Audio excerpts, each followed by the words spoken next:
Hola, en esta clase teórica vamos a ver el problema del volumen, del espacio volumétrico, y lo vamos a relacionar con el trabajo que ustedes están haciendo o van a hacer con la maqueta del caso que están estudiando.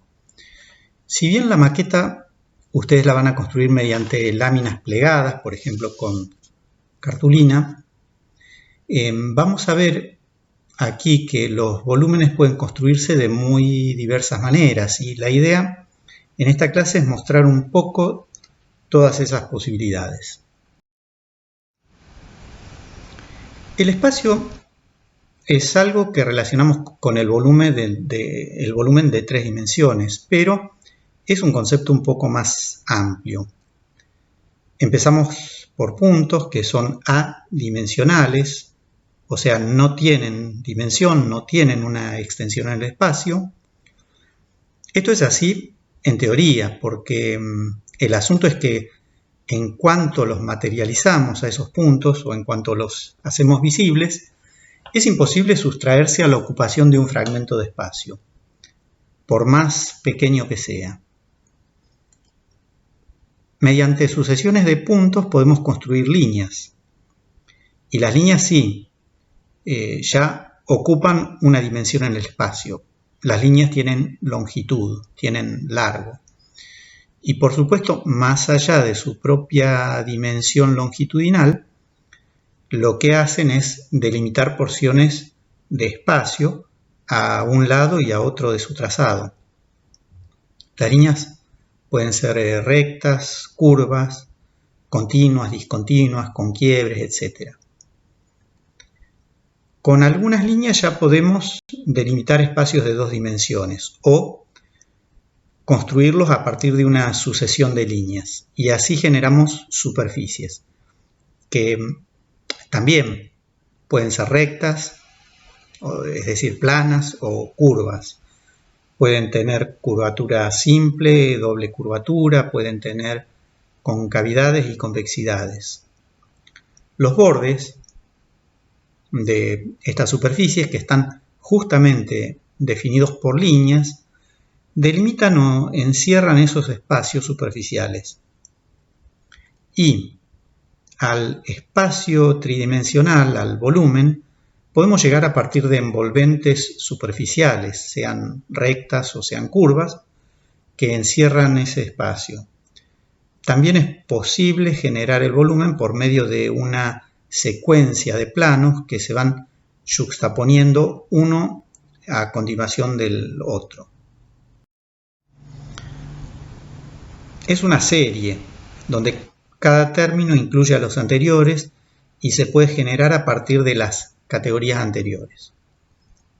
Como vimos, las líneas se construyen por sucesión de puntos. Las superficies se construyen por sucesión de líneas, como una red, una trama o una malla de líneas, pero pueden construirse también por agrupamientos de puntos, a la manera de texturas superficiales. En el ejemplo de aquí, una disposición de puntos con diferentes densidades, tamaños y posiciones definen esta superficie ondulada. Y en este paraboloide hiperbólico, que es una superficie de doble curvatura, una hacia arriba y otra hacia abajo, la construcción de la lámina superficial se realiza mediante varillas, o sea, mediante líneas rectas. Y si vamos a la categoría del volumen, vemos que podemos construirlo a partir de secuencias, series o agrupamientos de planos, a partir de conjuntos o haces de línea, que en este caso delimitan un espacio ya un poco más cerrado que en el ejemplo anterior del paraboloide hiperbólico. O también podemos construir el volumen mediante constelaciones o agrupaciones de puntos con diferentes densidades, diferentes tamaños, etc. Esto un poco a la manera en que podríamos pensar la bóveda del cielo nocturno, por ejemplo. Esto al problema del espesor. Al materializar cualquiera de estos espacios, sean lineales, superficiales o volumétricos, o incluso en el caso de los puntos, tenemos la variable espesor. En la maqueta forzosamente tendremos que trabajar con algún espesor de material para poder construir el espacio volumétrico de la casa que estemos estudiando, aunque se trate de láminas muy delgadas, de cartulinas. Pero el espesor tiene relevancia porque es lo que nos permite o lo que nos impide realizar los pliegues que vamos a necesitar. Ahora bien, la idea de espesor puede aplicarse también a los puntos, en el sentido de que la variación de tamaño que pueden adquirir sin llegar a considerarse como superficies los hace que tengan un cierto espesor. En las líneas, el espesor puede definir cualidades expresivas, como en esta composición de Kandinsky, donde una línea curva va cambiando gradualmente de espesor, creciendo y decreciendo, siguiendo una continuidad. Lo mismo que esta línea recta inclinada. Esta maqueta de acá de la izquierda, con una superficie alabiada que tiene múltiples curvaturas, está realizada con varillas de madera que tienen un espesor nada despreciable, lo que le da una rigidez que impide, por ejemplo, que esas varillas puedan doblarse sin llegar a quebrarse. De manera que es muy evidente aquí que la superficie con todas estas curvas está construida exclusivamente por rectas. Y en la maqueta del proyecto del arquitecto italiano Mario Ridolfi para un motel Agip, las láminas horizontales han adquirido ya un espesor bastante considerable, transformándose en placas que por apilamiento configuran el volumen de la torre. Esta manera de organizarlas por traslación vertical permite operar con ligeros desplazamientos o desviaciones de la verticalidad, lo que le da esta característica particular al proyecto. Entonces, las líneas pueden tener espesor constante o espesor variable. Esta de la derecha también es una composición de Kandinsky, donde la curva principal arranca en un punto que se ve como infinitamente pequeño y aumenta gradualmente en espesor hasta llegar al límite de lo que podría ser ya una cinta lineal, o sea, una superficie donde el ancho ya empieza a cobrar cierta importancia. El libro de Kandinsky que trata de muchas de estas cuestiones es Punto y línea al plano. Kandinsky fue profesor de la Bauhaus, la escuela de diseño que tuvo una enorme influencia a principios del siglo XX en la arquitectura y en los diseños del movimiento moderno. Dicho sea de paso, ustedes verán que este libro ha sido traducido al español como Punto y línea sobre el plano, pero me parece que entenderlo como yo lo escribí aquí, punto y línea al plano o hacia el plano, desde el punto y la línea hacia el plano, es más cercano al original en alemán y también a la traducción inglesa. Es en el sentido en que acá estamos considerando de llegar al plano a partir de los elementos de menor cantidad de dimensiones, como las líneas y los puntos. Y en nuestro caso vamos a ir un paso más, llegando hasta el volumen. Este modelo fue desarrollado por César Llanello, que fue profesor en la Facultad de Arquitectura y Urbanismo de la Universidad de Buenos Aires. A partir de un volumen determinado, en este caso un cubo, se produce un aplastamiento progresivo hasta que ese cubo se aplana totalmente y se transforma en un plano, en un cuadrado, pasando antes por la instancia de ser como una placa o una lámina con cierto espesor. Este plano, a su vez, va perdiendo una de sus dimensiones, el ancho, hasta transformarse en una línea. Y la línea, hacia abajo, se va acortando hasta llegar a ser un punto. Estas tres variaciones se dan de forma congruente en todos los ejes del sistema, por lo cual el volumen también se va reduciendo de tamaño en sus tres dimensiones al mismo tiempo, en las tres dimensiones, hasta transformarse en un punto. O en este otro eje se va angostando solo en dos dimensiones, en ancho y en profundidad, hasta el límite de ser una línea, pero pasando antes por las proporciones que podría tener una varilla, una columna, o sea, un elemento lineal pero con cierto espesor. Este esquema que desarrollamos para un espacio cúbico puede hacerse para cualquier otro tipo de figura volumétrica. En este caso, para un cilindro que al aplastarse se transforma progresivamente en distintos prismas de base elíptica antes de aplanarse totalmente. Y en el otro eje da lugar a los cilindros más elongados, como podrían ser las varillas redondas o las columnas o los pilares de base circular. Y por supuesto se va achicando también hasta llegar al punto. Acá tenemos otro ejemplo con otra figura volumétrica, un tetraedro, que se va transformando también en los tres ejes. En la posición en que está particularmente acá, en el inicio, en el arranque del modelo, se aplana como un cuadrado, pero podría aplanarse como un triángulo, equilátero, isósceles o escaleno, si rotáramos el volumen saturado inicial de manera que se ubique en otra posición con respecto a los ejes de transformación. Entonces el espesor es un problema de gradiente. En cierto lugar entre el plano y el volumen saturado, pero más bien cerca del plano, estarían los que consideramos como láminas, como la de los tabiques, las paredes o los cerramientos que delimitan los ambientes. Y en cierto lugar entre el volumen y la línea, pero más cercano a la línea, están los elementos que consideramos varillas. Entre medio están todas las demás situaciones posibles.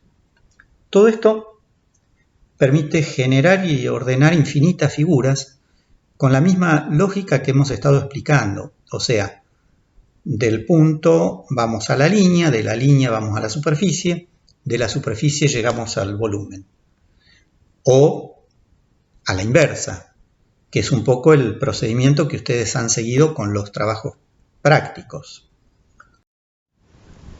O sea, ustedes primero estudiaron los posibles contornos en planta que limitan el caso arquitectónico que están trabajando. Acá tenemos un ejemplo de la casa Capotesta, de Clorindo Testa. Estos contornos son líneas que van zigzagueando a medida que contornean o rodean la planta y funcionan como límites entre el espacio interior y exterior. Y finalmente se cierran sobre sí mismas. Este contorno se cierra sobre sí mismo. En una segunda etapa, ustedes trabajaron desplegando en alzada las proyecciones de las caras representadas por ese contorno lineal en planta, o sea, agregando la segunda dimensión y buscando dibujar las superficies en sus verdaderas magnitudes. ¿Y para qué sirve esto? Precisamente para poder llevar esas superficies a una lámina continua donde las superficies se conectan por sus bordes y mediante el recorte y el plegado se pueda construir una maqueta que es la envolvente del volumen de la casa que se estuvo estudiando. Envolvente que tiene como límite inferior el contacto de la casa con el terreno.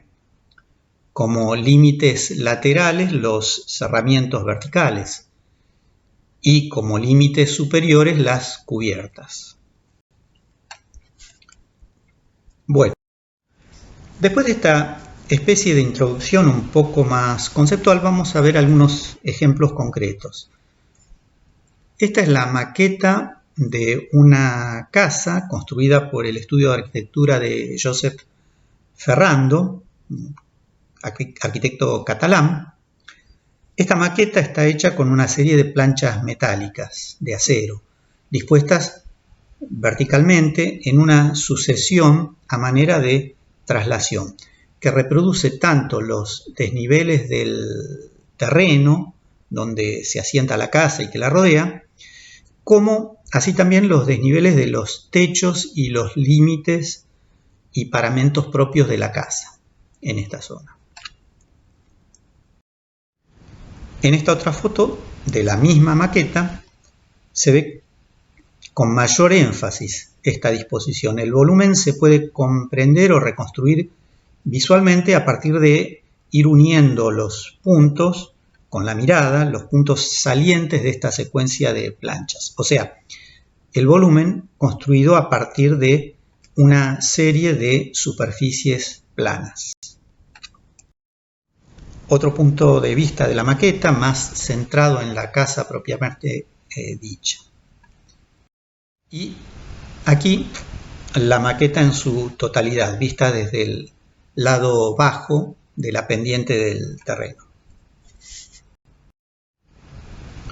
Si observamos la planta de la casa, se percibe claramente el proceso de organización, la configuración del proyecto, que sigue un poco esta misma manera en que se representaba en la maqueta, es decir, son una serie de tabiques verticales, paralelos entre sí, que corren en dirección a la pendiente del terreno y que tienen desplazamientos transversales de manera de ir conectando los espacios entre tabiques no perpendicularmente, sino siguiendo diagonales o líneas sesgadas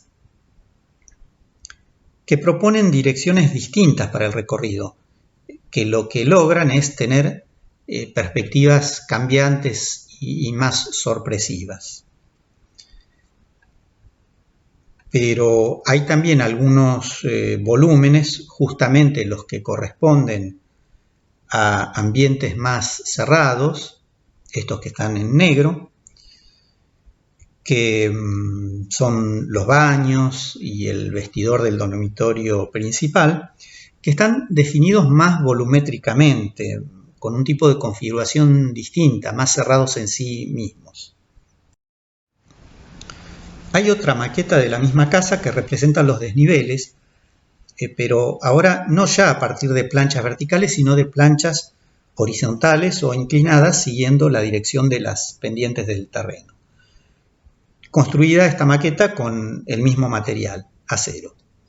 Tenemos otra configuración, otra manera de representar la misma espacialidad o de construir el mismo volumen. Como justamente el espesor del material le da cierta rigidez, vemos que en los puntos donde se necesita hacer un pliegue, un doblez, un quiebre, aparece una especie de troquelado o punzonado que permite debilitar la chapa en esa línea y hacer posible el doblez o el plegado. Esta maqueta se podría imaginar superpuesta a la primera, a la de las láminas verticales, y entre ambas tendríamos los espacios completamente encerrados, tanto los espacios interiores de la casa como el volumen del terreno.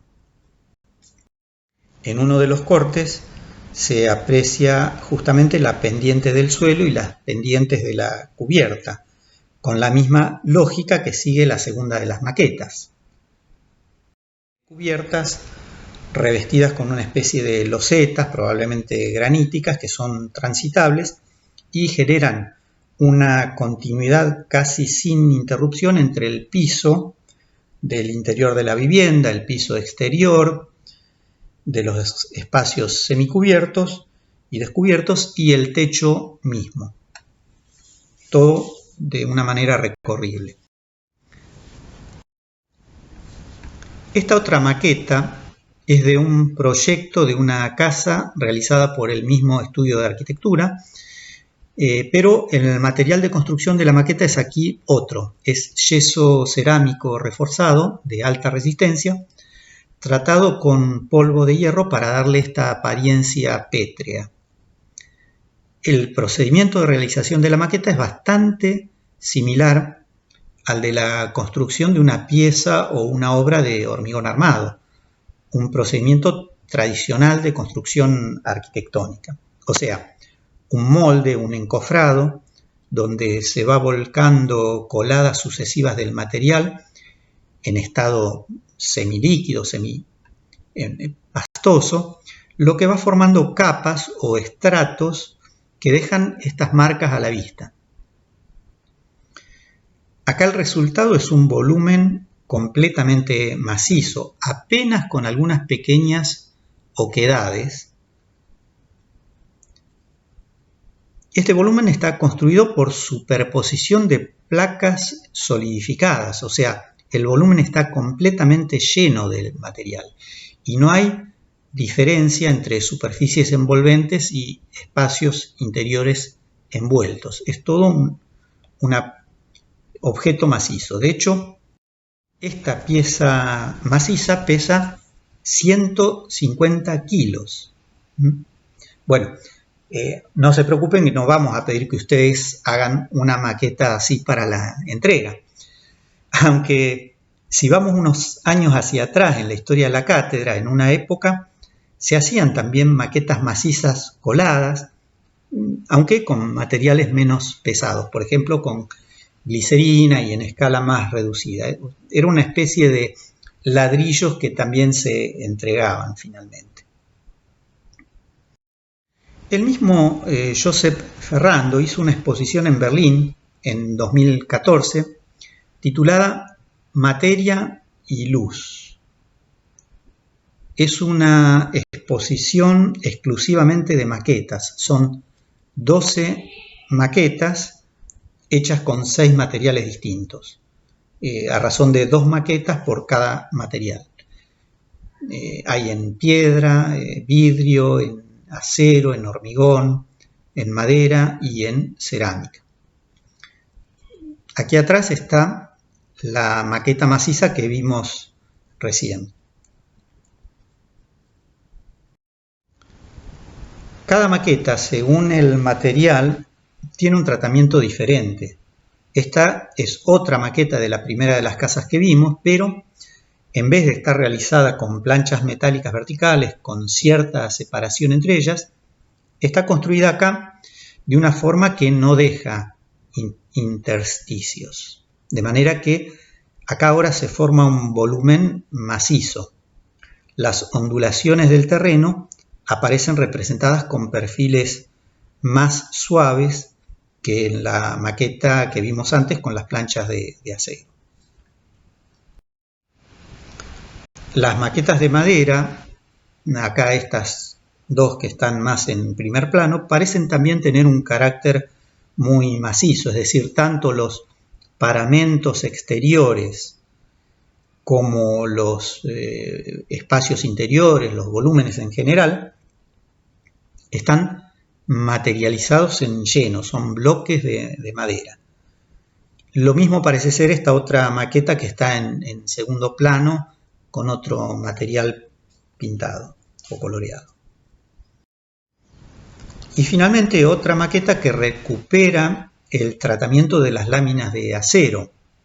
En este caso más bien son planchuelas dispuestas secuencialmente para formar planos, superficies con un cierto espesor aparente y con ellos delimitar los espacios volumétricos que ahora quedan vacíos.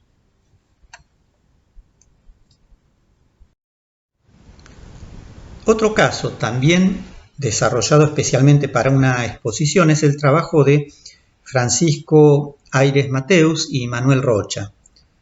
La instalación se titula Vacíos y fue presentada en la Bienal de Arquitectura de Venecia de 2010. Lo que presentan es para cada obra un modelo desdoblado. Ahora vamos a ver. Hay grandes bloques o pedestales separados, dejando entre ellos una especie de calles por donde los visitantes pueden circular, con la cara superior de esos bloques a una altura adecuada para la vista.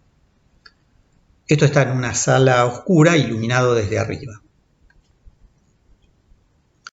Sobre esas superficies claras aparecen dos maquetas complementarias. Una maqueta presenta el volumen de las obras, que son en general casas, apoyado y sobresaliendo de ese plano superior. Y la otra, que es el negativo, es el espacio interior de la casa, excavado, por así decir, en este pedestal.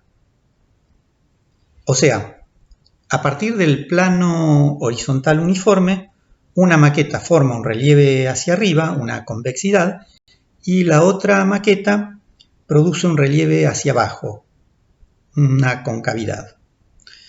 Una muestra el espacio como lleno, como macizo, con la casa vista desde arriba, y la otra lo muestra como un vacío, pero con la casa invertida, es decir, como si el plano horizontal uniforme fuese el suelo, pero ahora miramos la casa hacia arriba y lo que vemos acá en el fondo de los huecos son los cielorrasos interiores, o sea, estamos mirando hacia el techo.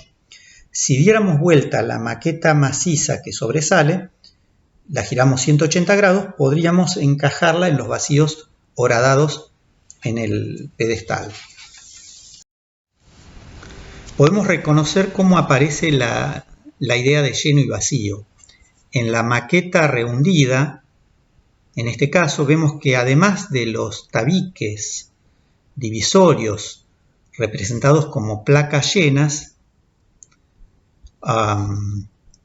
hay acá en los volúmenes interiores otros volúmenes llenos que forman parte también del interior de la casa, como este y este otro de acá, pero que ahora están mostrando espacios más cerrados. Imaginamos que podrían ser baños, de forma que se diferencian así los espacios interiores que son más continuos, abiertos y conectados entre sí, de aquellos otros que funcionan más como células aisladas, a los que solo se accede a través de alguna puerta.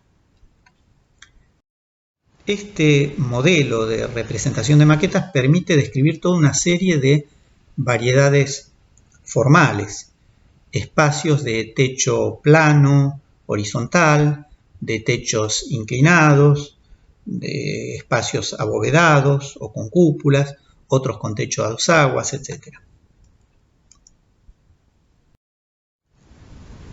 También podemos recorrer la exposición de Peter Eisenman sobre la obra de Andrea Palladio, donde produce unas maquetas realizadas con impresoras 3D a partir de modelados digitales de varias casas o villas palladianas. Se materializan con una idea de sobrerelieves presentados como paneles de exposición, pero con elementos salientes. Tenemos las fachadas impresas en relieve, en material blanco uniforme, ubicadas debajo de las plantas. Y las plantas como maquetas de volumen, donde se seleccionan distintas clases de elementos y se diferencian por color, blanco, gris y negro. Elementos en general son espacios centrales, estos elementos oscuros, negros, tratados como volúmenes, con la idea de mostrar el negativo del espacio interior, o sea, tratando como volumen macizo, lleno, algo que en la casa es un espacio vacío central. Por ejemplo, el tambor y la cúpula del centro de la vila rotonda. acompañado por las 4 bóvedas que le sirven de acceso. Y más en el perímetro aparecen 4 volúmenes grises, también llenos, que representan habitaciones perimetrales con 2 caras en contacto con el exterior. Y están conectadas con la envolvente de base cuadrada y con el centro al mismo tiempo, estos 4 espacios. La envolvente exterior está tratada como una lámina blanca a la que se adosan los 4 elementos de articulación con el exterior, los pórticos de acceso y las escalinatas. 2 de ellos están tratados de la misma manera que la envolvente, estos 2, materializando con lleno los elementos constructivos, las columnas, las paredes y las escalinatas, y dejando los espacios vacíos. Y los otros 2 pórticos se muestran como llenos de color blanco. Con la lógica se van analizando distintas vilas palladianas. En este caso, la vila Badoer. Las habitaciones que se ubican entre la envolvente y el centro, en volúmenes grises, llenos, macizos, y el espacio central en un volumen también macizo, pero negro. Los pórticos de acceso y de transición blancos, con solamente los elementos constructivos materializados y dejando los espacios vacíos. Y también en blanco, simplemente con un pequeño relieve, la columnata exterior semicircular y su galería.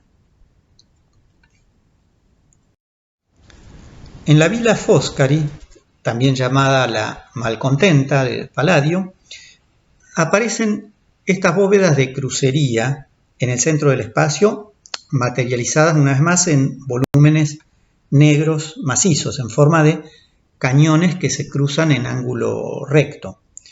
Como en los casos anteriores, la fachada en bajo relieve está en blanco uniforme y no representa las profundidades reales, sino que las profundidades están acortadas, algo aplastadas, o sea, en una escala menor que las dimensiones de ancho y de altura.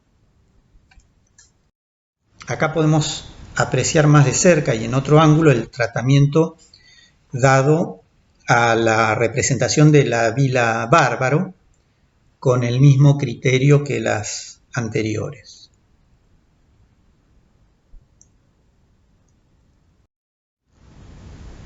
Este trabajo analítico de Peter Eisenman tiende a robustecer la tensión entre el volumen, la lámina, los elementos verticales esbeltos, las líneas o estructuras lineales, que van organizando jerarquías y definiendo las cualidades arquitectónicas principales. Esta investigación, este desarrollo de maquetas permite comparar con un mismo criterio varios de los casos proyectados por Palladio en el siglo XVI. También podemos ver estos trabajos analíticos desarrollados por el equipo de Peter Wong en la Universidad de Carolina del Norte, en Charlotte, en Estados Unidos. Se trata de una serie de análisis sobre 18 casas de Adolf Loos, el arquitecto vienés del movimiento moderno. A partir también estas maquetas de modelado digital y de impresión 3D. Lo que pretende es poner en evidencia la idea de la planta en el espacio de Loos, el Raumplan. Entender que la organización interna de las casas articula una serie de habitaciones mediante escalonamientos espacios grandes yuxtapuestos a espacios más pequeños, cada uno de ellos con alturas diferentes y alturas que son acordes con el desarrollo de la planta y la importancia de cada uno de los espacios. Es una técnica de representación en negativo, como vemos, que se traduce en un sólido impreso en 3 dimensiones, puesto sobre un soporte de láminas transparentes, vidrio o acrílico, a cierta altura, de manera tal que lo podamos ver tanto desde abajo como desde arriba, como así también de costado, con toda su condición eminentemente espacial, no dominada por la sección, por el corte, ni tampoco por la planta. La homogeneidad del material y su color claro permite apreciar los efectos de luz y de sombra que hacen que los volúmenes y las relaciones espaciales se destaquen particularmente, con la materialidad enfatizada por la textura propia que produce la impresora 3D, al ir formando el volumen por superposición de capas de plástico que se van depositando, acumulando con cada pasada. Según decía el propio Adolf Loos, mi arquitectura no está concebida en planta, sino en el espacio. Yo no proyecto plantas de piso, fachadas o secciones. Yo proyecto espacios. Esto decía Adolf Loos.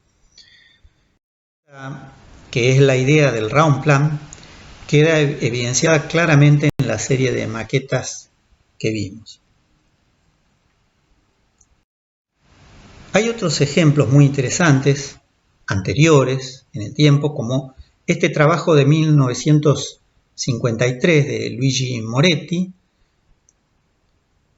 donde se estudian y se representan espacios interiores de iglesias del Renacimiento y el Barroco, principalmente, para dejar de lado la habitual atención que se pone en la ornamentación y en las materialidades y concentrarse en la configuración espacial, traducida de la forma más sintética y más radical posible. Moretti lo hace liberando al espacio de todos los innumerables detalles de la arquitectura de ese periodo. No interesan aquí las pinturas, los decorados, los relieves, las texturas, las materialidades, los mármoles, etc. Los almohadillados, en fin. Se pone así en valor la cualidad espacial pura, representada como un volumen lleno. Acá podemos ver las relaciones espaciales entre el pórtico, la nave central, la cúpula y el crucero, y también el ábside de la Basílica de San Pedro en Roma. Una representación potente, muy alejada de lo que estamos acostumbrados a ver sobre este tipo de arquitectura. O esta otra maqueta que ya toma también de la misma Basílica de San Pedro en Roma, pero ya tomando también los espacios laterales y secundarios, y puede traducir en estos modelos moldeados en yeso la lectura del modelado geométrico espacial más allá de lo que son las cualidades de las envolventes. Con esta agenda muy moderna, muy de la época, Moretti también produce una forma de comparar representaciones volumétricas equivalentes de distintas arquitecturas de un periodo, lo que nos da un tipo de información que otras representaciones no son capaces de mostrar. Acá tenemos otra iglesia, Santa María de la Divina Providencia, en Lisboa, pero hecha por un arquitecto italiano, Guarino Guarini. Esta forma de estudiar y entender la arquitectura está claramente emparentada con lo que es la tesis de Bruno Sevi en su libro de 1948 titulado Saber ver la arquitectura. Sevi pone al espacio como protagonista de la arquitectura. El espacio entendido como vacío, el espacio habitable, lo más importante de la arquitectura. Y justamente Sevi llama la atención sobre la cuestión que precisamente lo más importante no es lo que habitualmente dibujamos. En una planta arquitectónica se dibujan las paredes, las columnas, los pilares, los elementos constructivos que delimitan o envuelven el espacio. En realidad se trata de información para que el constructor pueda ejecutar la obra, información de la materialidad, pero poco se dice en este tipo de plantas acerca de las cualidades espaciales que hay que inferirlas justamente por lo que no está dibujado, por lo que quedó en blanco. Entonces, a partir de la planta del proyecto de Miguel Ángel para la Basílica de San Pedro en Roma, proyecto del que solo Miguel Ángel llegó a construir la cúpula, toda esta otra parte se construyó según un proyecto posterior de otro arquitecto. Acá Sevi primero hace una síntesis de esa planta y después hace el negativo de esa configuración sintética. De manera que ahora lo negro representa el vacío y lo blanco representan los muros y las columnas y los pilares. Después separa el espacio interior, representado en negro, del espacio exterior, también representado en negro. Ambos representados como llenos. El esquema con el espacio interior en negro, este esquema de acá, tiene justamente la idea que las maquetas de Moretti. El libro de Sevi y el trabajo de Moretti son casi contemporáneos. Sevi es de 1948 y Moretti era de 1953. Este tipo de ejercicio tiene cierta continuidad con algunos ejemplos más actuales, como es el caso de las maquetas de trabajo para la Biblioteca Pública Municipal de Palafols, de Enric Miralles y Benedetta Tagliabue, ya perteneciente al actual milenio. Pero acá no es ya para estudiar una arquitectura hecha en el pasado, sino como una forma de desarrollar proyectos.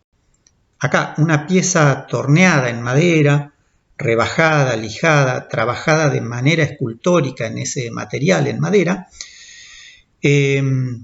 pensando en esta idea de representar el espacio interior como un volumen. Esa pieza es posteriormente cortada en secciones y esas secciones, esas piezas se disponen ahora de manera desfasada, lo que permite generar posibles superficies laterales por donde pueda entrar la luz al interior y producir también algunos puntos de acceso al edificio. Ahora a partir de los cortes y de la disposición articulada. En la instancia posterior, eso evoluciona hacia un sistema de bóvedas que ahora se materializan con láminas curvas sustentadas en nervaduras, elementos lineales, también curvadas, que definen las cubiertas. Y otras cintas lineales que se extienden en el entorno inmediato, a nivel del suelo, como largos tabiques que se encajan en una base donde está modelada la topografía del sitio, del lugar. Esos tabiques penetran en el edificio y funcionan también como elementos portantes. Esos tabiques aparecen particularmente en las zonas donde se habían producido los cortes. y los desfasajes de la maqueta anterior cumplen la función de separar, de dejar entrar la luz a través del espacio que queda entre los puntos de apoyo de las bóvedas, y también permiten orientar los espacios, las direcciones y los recorridos. En otro modelo más avanzado, en el proceso proyectual, las láminas de la cubierta de la maqueta previa se traducen ahora en un sistema de nervaduras lineales más pequeñas, transversales a las costillas principales. O sea, las bóvedas se desarrollan acá no ya como superficies continuas, como placas curvadas, sino como una construcción a partir de un entramado de líneas, a la manera de vigas curvadas y correas horizontales, donde las vigas curva, podríamos llamarle cavios, a su vez descansan en los puntos altos en vigas interiores que llevan esas cargas a columnas metálicas.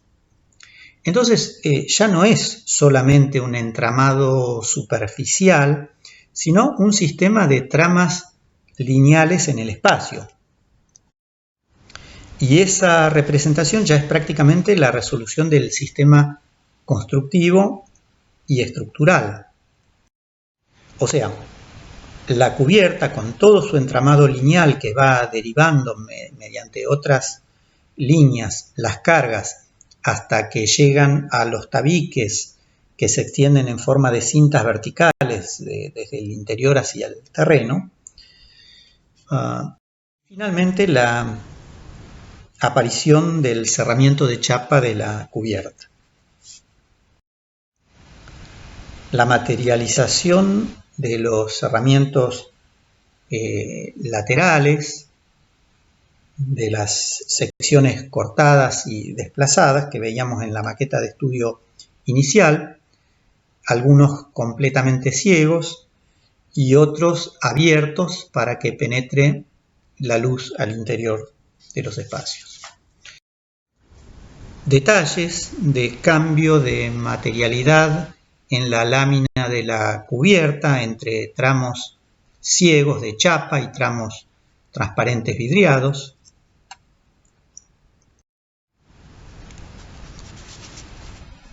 Detalle de la cubierta. Y todos los elementos aparecen presentes en el interior. Los volumétricos, los laminares y los lineales.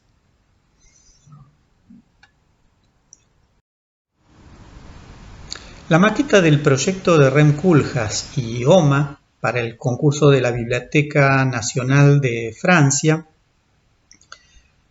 tiene un gran trabajo también sobre el modelado del volumen, con particular capacidad para articular los pasajes entre la imaginación proyectual y la materialización.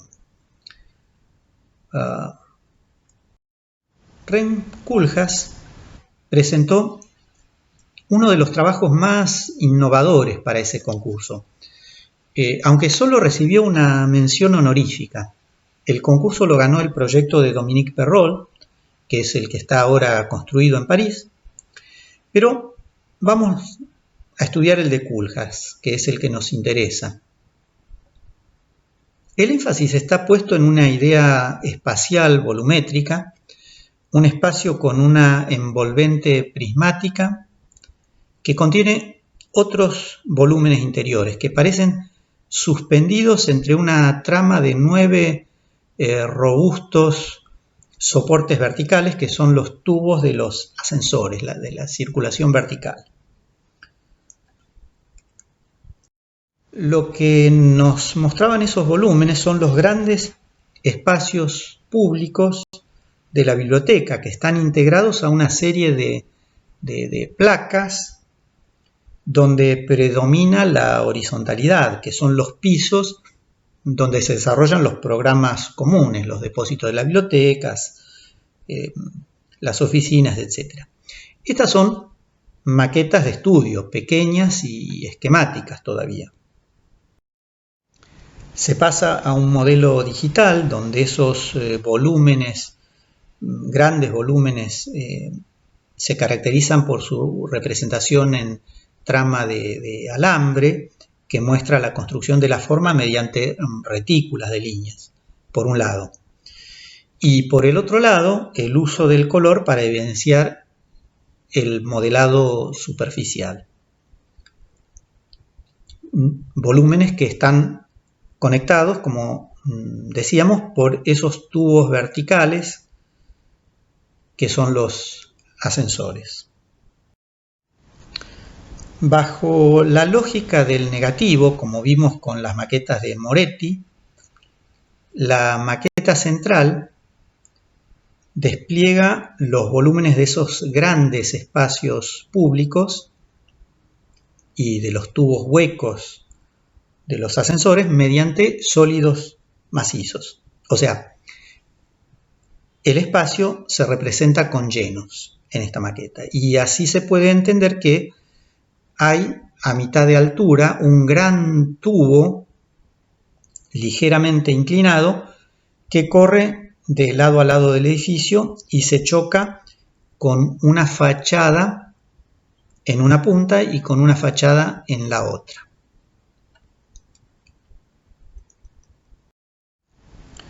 Esta maqueta surge de un trabajo de modelar piezas, de lijarlas trabajosamente, de armar y encastrar. Permite entender el comportamiento cualitativo de las formas redondeadas, por donde la luz se va deslizando, en algunos casos presentando como opacos algunos elementos que ya veremos que tienen más bien el atributo de la transparencia. Y acá aparece una maqueta antagónica, allá atrás, inversa, donde lo que se materializa es la envolvente y donde los grandes volúmenes de la otra maqueta aparecen ahora como espacios vacíos excavados, es decir, una maqueta, diríamos, algo más realista en relación con la obra que se llegaría a construir. Vemos el contraste entre estas dos maquetas que representan la misma idea proyectual, pero de dos maneras opuestas. Lo que en una es macizo, volumen macizo, en la otra es espacio vacío y viceversa. Una tercera maqueta donde vamos entendiendo un poco más integralmente todo el funcionamiento del edificio. Los planos superpuestos de las plantas de depósitos y de oficinas que constituyen el relleno del volumen prismático, atravesado en vertical por los 9 tubos de ascensores y donde aparecen suspendidos los grandes elementos de escala más pública. Pero la clave de todo es esta idea de que todo está rodeado de una envolvente translúcida, donde selectivamente a veces transparenta algunas zonas más que otras y en otros lugares se presenta un poco más opaca. Esto permite investigar cómo podría ser esta maqueta, permite investigar cómo podría ser la expresión material del edificio. Recuerden que este edificio no se llegó a construir. Un edificio público que nos muestra algunas partes en transparencia, otras partes con una veladura translúcida y otras partes más opacas, que no muestran tanto, no permiten ver tanto lo que sucede adentro, donde los volúmenes suspendidos aparecen cuando chocan con las fachadas o con las esquinas. Y allí se abre una posibilidad de mirar hacia el interior.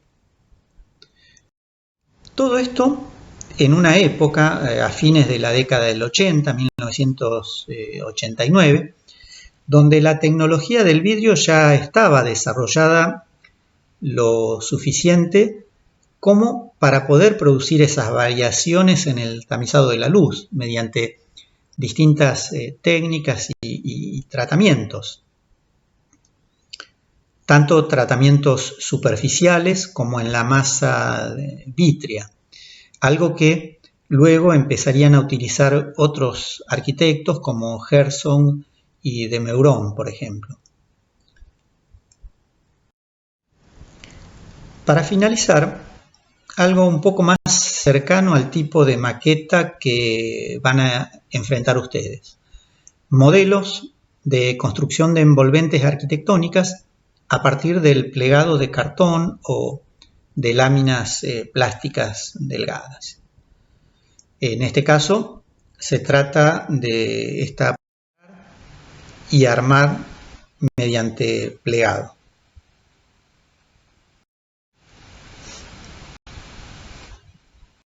El repertorio de estas maquetas realizadas con una misma técnica y con una misma lógica permite difundir, dar a conocer una parte de la arquitectura contemporánea chilena y llevarla al gran público de una manera no tan convencional. Entonces, esta teórica introductoria sobre el uso de las maquetas en el estudio de la forma y en el proyecto de arquitectura, planteando el problema del volumen como síntesis de la forma y la evolución lógica de la construcción del espacio volumétrico desde los elementos de orden inferior, como superficies, líneas y puntos, está vinculada muy directamente al ejercicio de armado de la maqueta de las casas que ustedes tienen en estudio. Así que esto es todo por hoy y recuerden contestar el cuestionario. Nos vemos.